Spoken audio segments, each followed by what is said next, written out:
पहिली ऍप्लिकेशन आपल्याला आज शिकायची आहे ती म्हणजे कोणती आहे? Vehicle along horizontal circular track. याचा अर्थ काय होतो तो थोडक्यात आपण समजून घेऊया।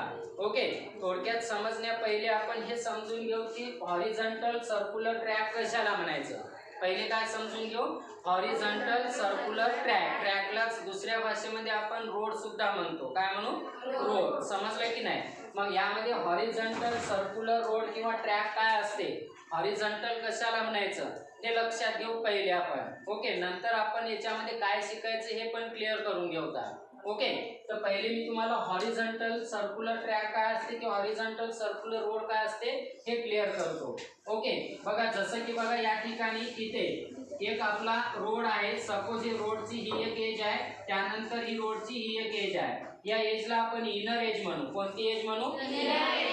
हे इनर एज आहे ट्रॅकची किंवा रोडची, आणि ही कोणती आहे? आउटर एज आहे। ही कोणती आहे? आउटर एज आहे। जेव्हा कुठल्याही रोडची इनर एज आणि आउटर एज हे सेम हाईटला राईज केल्या जाते, कशी? सेम हाईटला राईज केल्या जाते, तेव्हा अशा प्रकारच्या रोडला काय म्हणतात? Horizontal road. काय म्हणतात? Horizontal road. बघा हा एक रोड आहे। आपण बांधकाम करताना किंवा कन्स्ट्रक्ट करताना रोडची ही एक एज आहे, ही एक एज आहे। हे कशी दिसायली तुम्हाला? एकदम प्लेन दिसायली। प्लेन म्हणजे कशी आहे? एकदम दोन्हीचे जे काही एज आहेत याला कोणता एज म्हणत आहोत आपण? आउटर। आणि याला काय म्हणतात? इनर। या इनर आणि आउटर एज बघा हे रोड आहे, या रोडचे इनर आणि आउटर एज काय दिसायले तुम्हाला? सेम हाईटला दिसायले। कसे दिसायले? सेम हाईटला। जेव्हा रोडचे इनर आणि आउटर एज हे सेम हाईटला आपण राईज करतो, ओके, तेव्हा या प्रकारच्या रोडला आपण काय म्हणतो? हॉरिझॉन्टल रोड किंवा हॉरिझॉन्टल ट्रॅक। काय म्हणतो? हॉरिझॉन्टल रोड किंवा हॉरिझॉन्टल ट्रॅक। कशाला म्हणायचं? जेव्हा त्याचे दोन्ही एज काय आहेत? सेम हाईटला राईज केले। आता राईज करण्याचा अर्थ काय तुम्ही बघितलं असेल, जेव्हा ट्रॅक किंवा रोड तयार करतात तेव्हा त्यामध्ये आपण रॉ मटेरियल टाकतो। रॉ मटेरियल कोणतं? त्यामध्ये गिट्टी भरतो आपण, मुरुम टाकतो, ओके, टाकतो की नाही आपण? त्यानंतर छोटे छोटे दगडाचे असे तुकडे आपण टाकतो त्यामध्ये। हे रॉ मटेरियलला आपण काय करतो? आर्क सरफेस पासून थोडीशी त्याला काय देतो आपण? हाईट देतो। बट दोन्ही बाजूनी जर रोडचा हाईट सारखी जर घेतली आपण तर असा रोड म्हणजे काय असतो? Horizontal road. काय असतो? हॉरिझॉन्टल रोड किंवा ट्रॅक। समजायला की नाही? ओके, या पद्धतीने आपलं बुक आहे।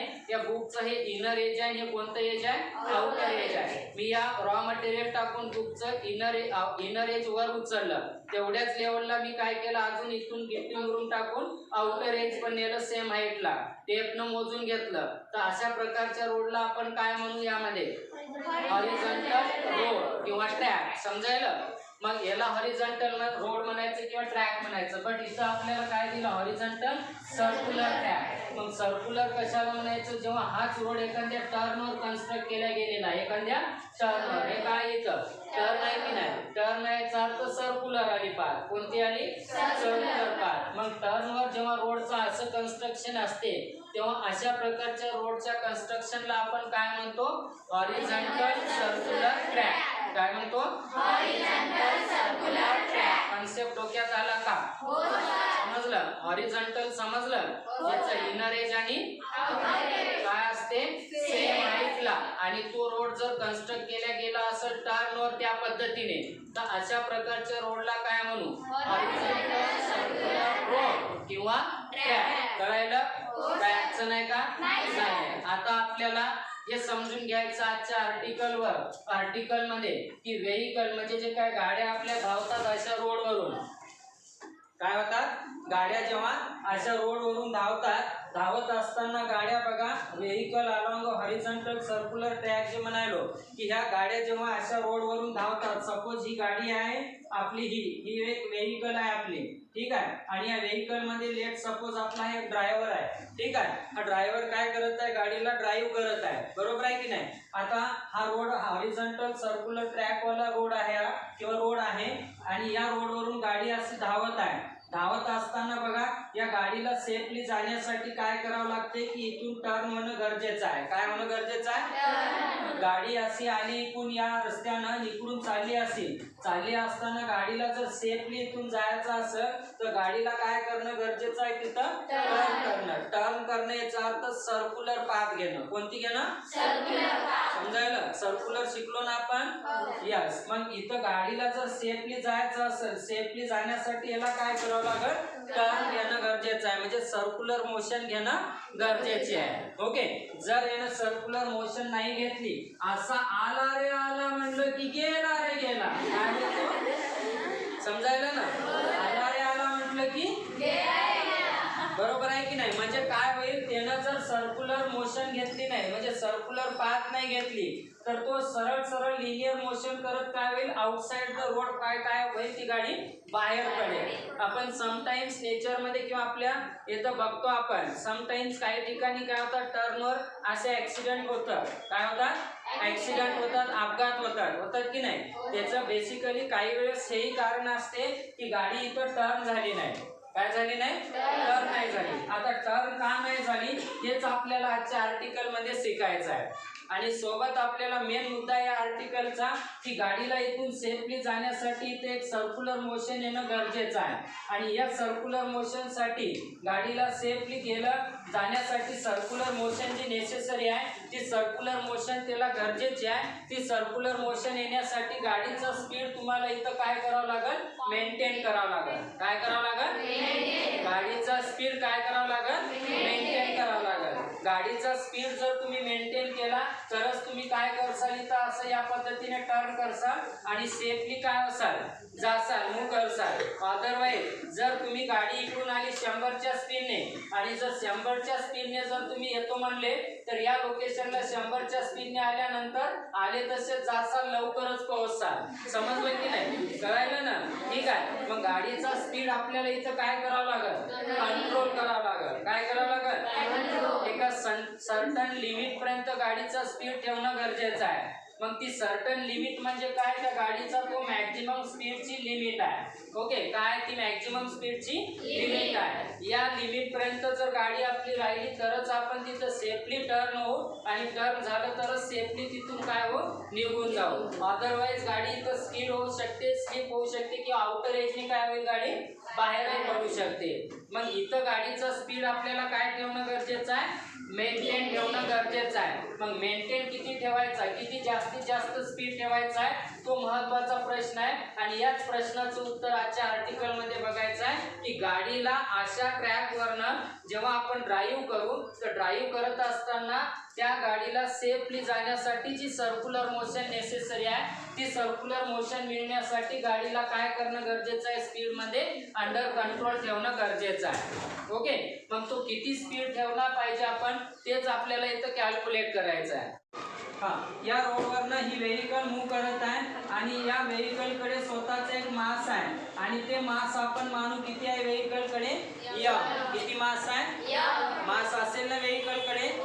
यस. आता m मास आहे तर आपल्याला माहिती आहे की ज्याच्याकडे मास आहे त्याच्यावर कोणता फोर्स लागतो, ग्रॅव्हिटी वाला. म्हणजे याचा अर्थ याच्यावर मास आहे म्हणून याच्यावर जो काय फोर्स लागत आहे याच्या गाडीवर, हा जो फोर्स लागत आहे, इनफॅक्ट मी डायग्राम व्यवस्थित काढतो.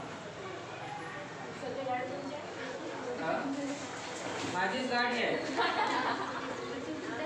ठीक आहे. याच्यावर कोणता फोर्स लागत आहे, इथं डाऊनवर्ड डायरेक्शनला mg. कोणता लागत आहे, का mg लागायला, कारण याच्याकडे मास आहे. मास असेल तर ग्रॅव्हिटी कोणीकडे पुल करते, डाऊनवर्ड, म्हणून फोर्स कोणीकडे लागत आहे, याला किती फोर्स लागत आहे, mg.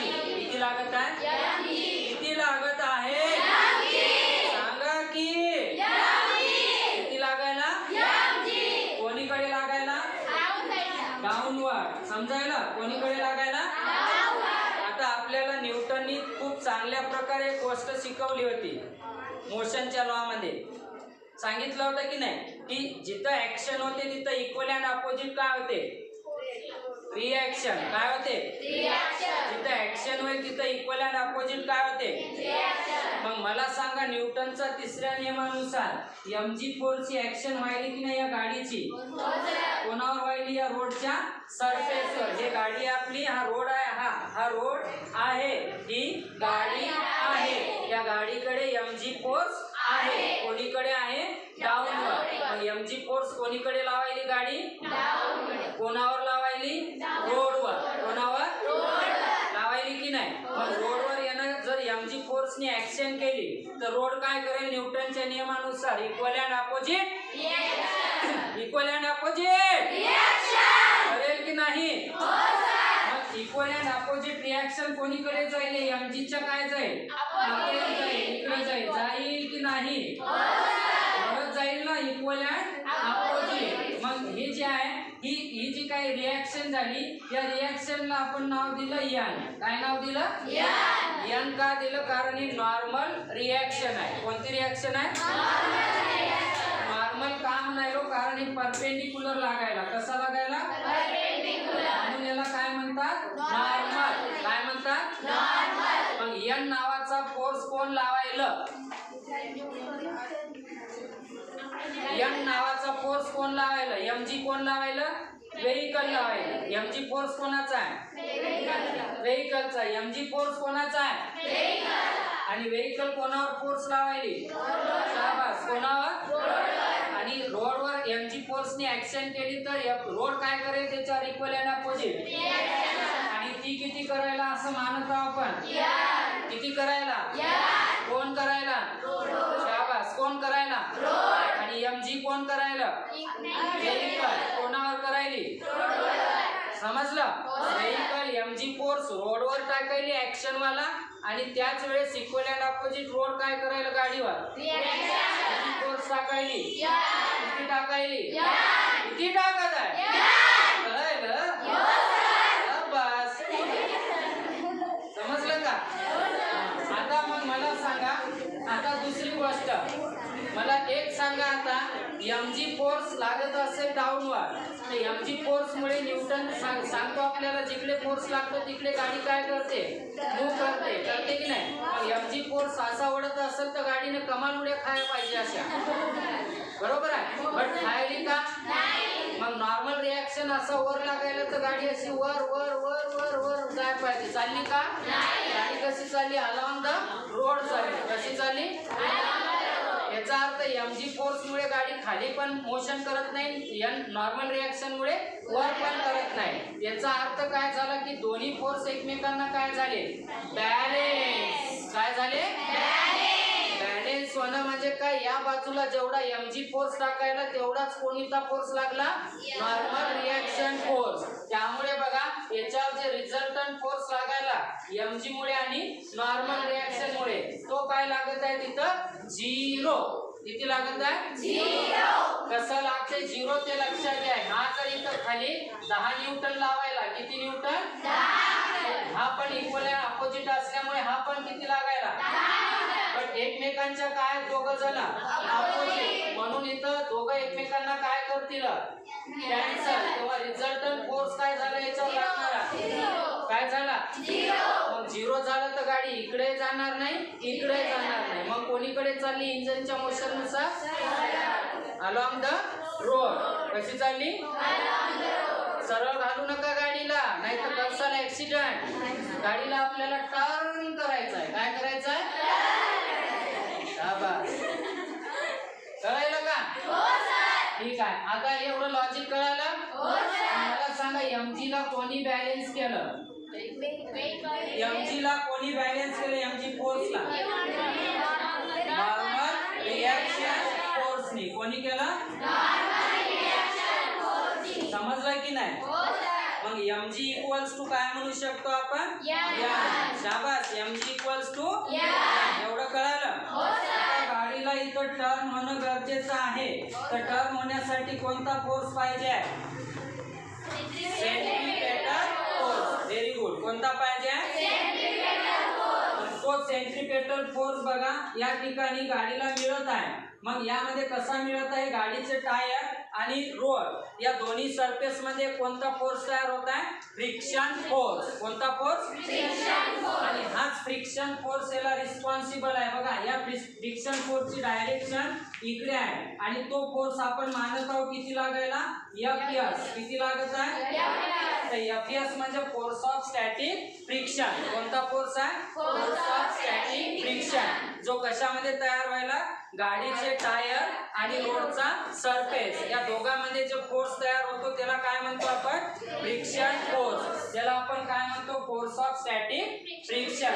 किती लागायला इथं, Fs. किती लागत आहे, पण या फोर्सची डायरेक्शन कोणीकडे आहे, सेंटरकडे. कोणीकडे आहे, मग मला एक सांगा आता इथं की गाडीला जो नेसेसरी सेंट्रिपेटल फोर्स आहे गाडीला काय होण्यासाठी, टर्न होण्यासाठी, सर्क्युलर मोशन घेण्यासाठी, तो नेसेसरी फोर्स कोण द्यायला गाडीला इथं, एन द्यायला, mg द्यायला की Fs द्यायला, कशावरून, शाबास, कारण तो फोर्स कोणीकडे चालला. आणि आपण मागच्या डायनामिक्स मध्ये शिकलो होतो की जो फोर्स सेंटर कडे काम करतो तो फोर्स कोणता असतो, शाबास, कोणता असतो, सेंटर कडे कोणता लागायला इथं, या तिन्ही पैकी कोणता लागायला, म्हणून Fs कोणाचा रोल प्ले करायला, म्हणजे Fs काय द्यायला गाडीला, सेंट्रिपेटल फोर्स. कोणता द्यायला, सेंट्रिपेटल फोर्स. काय अडचण आहे का, नक्की सांगा.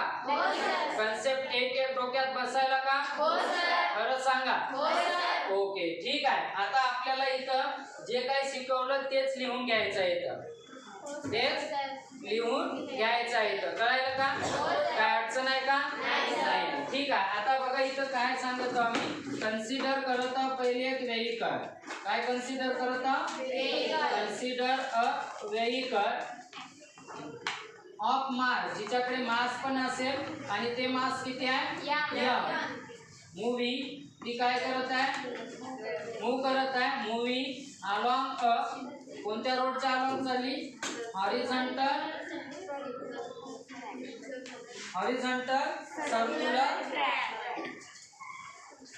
सर्क्युलर ट्रॅक ऑफ रेडियस, ज्या रोडची किंवा ज्या ट्रॅकची रेडियस किती घेतो आपण, आर, विथ मॅक्झिमम स्पीड, या मॅक्झिमम स्पीडने चालली ती, with maximum speed V max. किती स्पीड आहे तिचा, काय अडचण आहे का, इथपर्यंत समजायला, व्ही मॅक्स. ठीक आहे. वाटलंच इथं लिहू आपण ॲज शोन इन फिगर. कशावरून लिहितो आपण हे, डायग्राम वरून आपण त्याला लिहित आहोत. समजायला का, नक्की, ग्रॅव्हिटी कुठे त्रासच द्यायला मला, समजायला का, ठीक आहे. आता बघा इथं या ठिकाणी इथपर्यंत आपण क्लिअर केलं. आता याच्यावर लागणारे फोर्स घेऊ आपण. काय घेऊ, याच्यावर लागणारे फोर्सेस घेऊ आपण. कळत आहे का, ठीक आहे. मग मला इथं लिहायचं आहे, let the forces acting on the vehicles are, पहिला फोर्स सांगा कोणता लागायला, वेट mg. कोणता लागायला, वेट mg. ऍक्टिंग वर्टिकली, कसा लागत आहे, वर्टिकली, वर्टिकली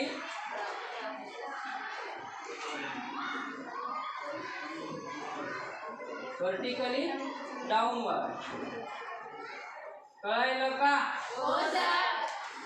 त्यानंतर सेकंड फोर्स कोणता आहे, normal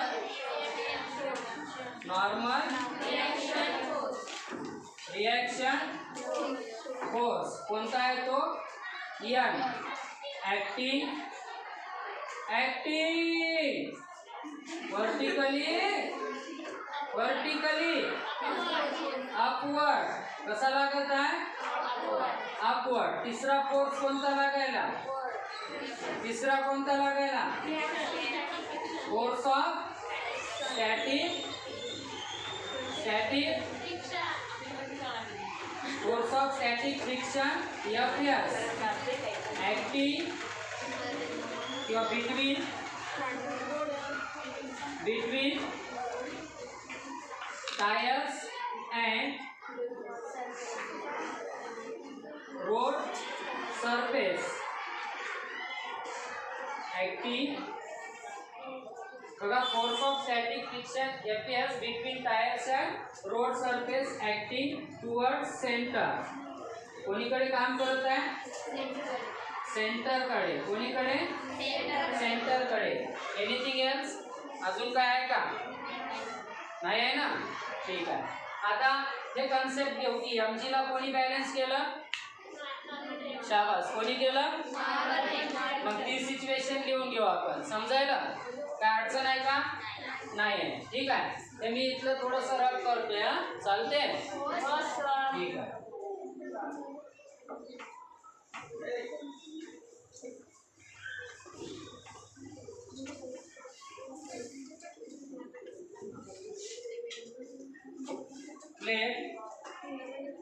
The weight mg is balanced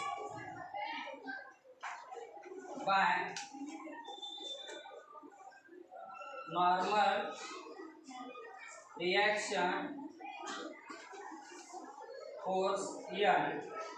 जर बॅलन्स केलं तर therefore आपण असं लिहू शकतो. लक्ष द्या इकडे. काय लिहू शकतो आपण इथं? mg इक्वल्स टू काय लिहा? n. काय अडचण आहे का? ते रिक्वायर्ड इक्वेशन आहे म्हणून याला नंबर काय देऊ आपण? 1. काय देऊ? 1. ठीक आहे. आता mg ला बॅलन्स कोणी केलं?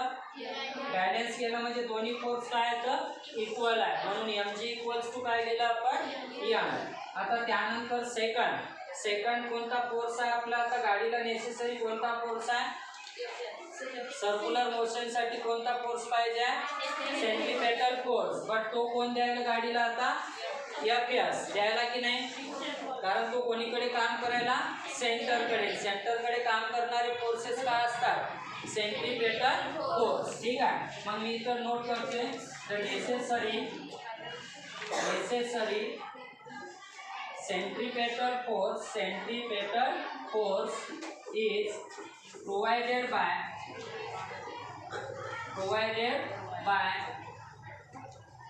force of static friction. कोणी दिला? force of static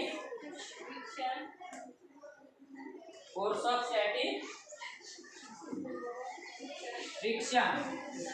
तो काय तिथं? एफएस. काय आहे? एफएस. ठीक आहे. बघा आता आपल्याला समोर आता हे फोर्स ऑफ स्टॅटिक फ्रिक्शन गाडीला काय देत आहे? नेसेसरी सेंट्रीपेटल फोर्स देत आहे की नाही? बरोबर आहे ना? ठीक आहे. Force of static friction me PDF notes देऊन देतो. माझी काळजी करू नका. ठीक आहे. ओके. आता बघा यामध्ये इथं तुम्हाला शिकायचं आहे समोर तो फोर्स ऑफ स्टॅटिक फ्रिक्शन गाडीला काय देत आहे? आपल्या नेसेसरी सेंट्रीपेटल फोर्स देत आहे की नाही? मग आपण काय लिहू शकतो इथं? बघा नीट लक्षात घ्या. यामध्ये बघा सेंट्रीपेटल फोर्स इक्वल्स टू काय लिहू शकतो आपण? सेंट्रीपेटल फोर्स इक्वल्स टू काय लिहू शकतो? एफएस. काय लिहू शकतो? कारण फोर्स ऑफ स्टॅटिक फ्रिक्शनच गाडीला काय देत आहे? Centripetal force. मग मला सांगा एफएस इक्वल्स टू काय लिहू शकतो आपण? Centripetal force. आणि आपल्याला माहिती आहे सेंट्रीपेटल फोर्स काय असतो? mv²/r असतो की नाही? मागच्या काही लेक्चर मध्ये आपण शिकलो डायनामिक्स मध्ये सेंट्रीपेटल फोर्स किती असतो? mv²/r. आता गाडी कोणत्या स्पीडने कन्सिडर केली आपण? मॅक्स. किती स्पीडने चालली? मॅक्झिमम स्पीड लिमिटने चालली गाडी आपली. किती चालली? मॅक्झिमम स्पीड लिमिटने. मग मी याला असं लिहू शकतो एफएस. लिहू शकतो का? कळायलं की नाही? नाही कळायलं? समजलं? ठीक आहे. मग याला इक्वेशन काय देऊ आपण? 2 देऊ. काय देऊ? 2. आता मला सांगा आपल्याला काढायचं काय आहे? तर तुम्हाला मी मगाच सांगितलं आपल्याला मॅक्झिमम स्पीड लिमिट काढायची आहे. किती असते ती? μs rg. हे स्पीड लिमिट काढायचं आपल्याला येतं. कळायलं का? ठीक आहे. मग हे काढण्यासाठी आपल्याला म्हणजे Vmax फाइंड आउट करायचं आहे की नाही? बट आपला रिसर्च काय सांगते की Vmax मॅक्झिमम स्पीड एक तर कोएफिशियंटवर डिपेंड करतो, त्यानंतर रेडियसवर आणि कशावर? ग्रॅव्हिटीवर. आता माझ्याकडे इथं काय नाही आहे? इथं रेडियस तर आहे बट कोएफिशियंट आहे का? त्यानंतर ग्रॅव्हिटी आहे का? नाही आहे. म्हणजे इक्वेशन मध्ये आपल्या कमतरता येतं. आपल्याला हे पाहिजे रिझल्ट. मग या रिझल्ट वर जाण्यासाठी बघा आपल्याला स्टेप फॉलो करावं लागेल. कोणती स्टेप फॉलो करावं लागेल ती नीट लक्षात घ्या. आपल्याला इक्वेशन जे काय 2 आहे 2 ला 1 नी काय करावं लागेल? डिवाइड करावं लागेल. का डिवाइड करायचं त्याचं कारणही मी तुम्हाला सांगतो. मला या रिझल्टला जाण्यासाठी याच्यामध्ये मास दिसायला का तुम्हाला? मास नावाची क्वांटिटी आहे का? नाही. याचा अर्थ स्पीड लिमिट गाडीच्या मासवर डिपेंड आहे का? आहे का? मग स्पीड लिमिट गाडीच्या मासवर डिपेंड नाही. बट इथं मास नावाची क्वांटिटी पच करायची की नाही? डिपेंड आहे का तो स्पीड? नाही आहे. मला सांगा आपण जेव्हा या रोडवरून जाताना इथं जर 30 नावाचा बोर्ड लावलेला असेल तो 30 नावाचा बोर्ड काय फक्त नरवाडी सरच्याच गाडीसाठी आहे का? तो प्रत्येक मास असणाऱ्या गाडींसाठी तो आहे. समजलं? ज्या गाडी ट्रक पण असू शकते, 2 व्हीलर असू शकते, एनी 4 व्हीलर असू शकते. सगळ्यांचं मास पण सेम आहे का? बट सगळ्यांसाठी स्पीड लिमिट काय आहे तिथं? याचा अर्थ स्पीड लिमिट गाड्यांच्या मासवर डिपेंड आहे का? डिपेंड असतं तर आपल्याला प्रत्येक ट्रक साठी वेगळा ट्रॅक ठेवावा लागला असता, 2 व्हीलर साठी वेगळा, साध्या 4 व्हीलर साठी वेगळा ठेवावा लागला असता. असं होते का? एकाच ट्रॅकवरून सगळ्या गाड्या जातात आणि सगळ्यांसाठी नंबर काय सेम आहे. याचा अर्थ मासवर डिपेंड आहे का? नाही. मग मासला आपल्याला काय करावं लागेल? कॅन्सल करावं लागेल. आता मासला कॅन्सल करायचं असेल तर आपल्याला माहिती आहे की लोहा लोहे को काटता है. मग मला मास कॅन्सल करायचं तर दुसरा मास पाहिजे. मग या मासला कॅन्सल करण्यासाठी मी चालाकी काय करतो? इक्वेशन रूलला कशाने डिवाइड करतो? 1. ठीक आहे. मग इथं लिहू आपण डिवायडिंग इक्वेशन 2/1. बरं डिवाइड काय ते सांगा. mv मॅक्सचा स्क्वेअर अपॉन r. याला डिवाइड कशाने करायलो? शाबास. mg इक्वल्स टू इथं काय आहे? fs अपॉन n आहे का? आता या मासला मारून टाकलं. समजलं? बर समजायला का? आता काय उरलं इथं? मग r इंटू काय येत आहे? g. मग v मॅक्स चा स्क्वेअर अपॉन r इंटू काय होत आहे? g. समजायला का? मॅथमॅटिक्स. ओके. इक्वल्स टू इथं काय येत आहे? fs upon n. काय येत आहे? fs upon n. मला काय काढायचं आहे? v मॅक्स काढायचा आहे. तेव्हा rg ला याला इकडे नेऊ. हा डिवाइडचा काय होईल? याला मल्टिप्लाय. मग इथं काय येईल? v मॅक्स चा square equals to rg fs upon काय होईल? n. काय अडचण आहे का? काय अडचण आहे का? काय अडचण आहे का? नक्की. माझी शपथ. कळायला ना? झालं थोडंच राहील. ठीक आहे. आता बघा आपल्याला आरजी रिलेशन मध्ये आहे की नाही? आणि आपल्याला आरजी पाहिजे होता की नाही? आता कशाची कमतरता आहे? म्यूएस आहे का याच्यात? नाही. बट म्यूएसला या लपून ठेवलं या बदमाश क्वांटिटीनी. कोणी एफएस अपॉन एन. ओके. इथं लक्षात घ्या. बट आपल्याला माहिती आहे की फोर्स ऑफ स्टॅटिक फ्रिक्शन आणि नॉर्मल रिएक्शन फोर्स याचा रेशो म्हणजे काय असतो? म्यूएस. याचा रेशो म्हणजे काय असतो? म्यूएस. काय असतो? म्यूएस. मग याला मी वरच्या इक्वेशन मध्ये सबस्टिट्यूट केलं. कशामध्ये? या इक्वेशन मध्ये सबस्टिट्यूट जर केलं तर मला रिलेशन काय मिळेल? इथं v मॅक्स चा स्क्वेअर मिळेल का? Equals to fs upon n. म्हणजे काय असते? जेथं फोर्स ऑफ स्टॅटिक फ्रिक्शन आणि नॉर्मल रिएक्शन लागते या दोन्हीचा रेशो म्हणजे काय असतो? म्यूएस. आणि म्यूएस काय? Coefficient of static friction. काय म्हणतात त्याला? Coefficient of static friction. आता इथं काय बनत आहे तर रिलेशन मला सांगा. rg इंटू याला काय लिहिसाल तुम्ही? म्यूएस. लिहिसाल की नाही? लिहिसाल की नाही? यस. बट मला स्पीड काढायचा आहे तो स्क्वेअर टाइम मध्ये काढायचा आहे का? मला जस्ट 1 टाइम स्पीड काढायचा आहे. त्यामुळे हे स्क्वेअर काय करावं लागेल आपल्याला? कॅन्सल. आणि कॅन्सल करण्यासाठी आपल्याला मॅथची कोणती प्रोसेस फॉलो करायची आहे? दोन्ही बाजूनी स्क्वेअर रूट घ्यायचे. काय घ्यायचे? हा, मग दोन्ही बाजूनी स्क्वेअर रूट घेतले taking square root on both side. समजला? तर स्क्वेअर रूट घेतले तर आपल्याला काय मिळते? व्ही मॅक्स चा स्क्वेअर इक्वल्स टू रूट मध्ये काय येते? आरजी इंटू म्यू एस येते की नाही? आता स्क्वेअर आणि रूट काय होईल? Cancel. As per our mathematics rule V max equals to काय येईल इथं? RG into mu S and this is called the maximum speed limit. म्हणजे तुम्हाला अशा ट्रॅक वरून जर सेफली जायचं असेल तर हा स्पीड ठेवणं गरजेचं आहे. यापेक्षा कमी चालेल पण यापेक्षा जास्त चालणार नाही. जास्त स्पीड न गेले तर आले तसे जाचाल, लवकर पोहोचाल यमराजाकडे.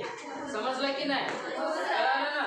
ठीक आहे. मग हे लक्षात असलं पाहिजे आपल्याला. आणि हा नंबर आहे आला तो याच रिलेशन नुसार इंजिनियर लोकांनी कॅल्क्युलेट करून दिलेला आहे. ओके, त्याच्यामध्ये काही वेगळे कन्सेप्ट आहे बट मी जेवढं नेसेसरी आहे तेवढं तुम्हाला क्लिअर करून दिलेलं आहे. काय अडचण आहे का? नाही आहे. ओके.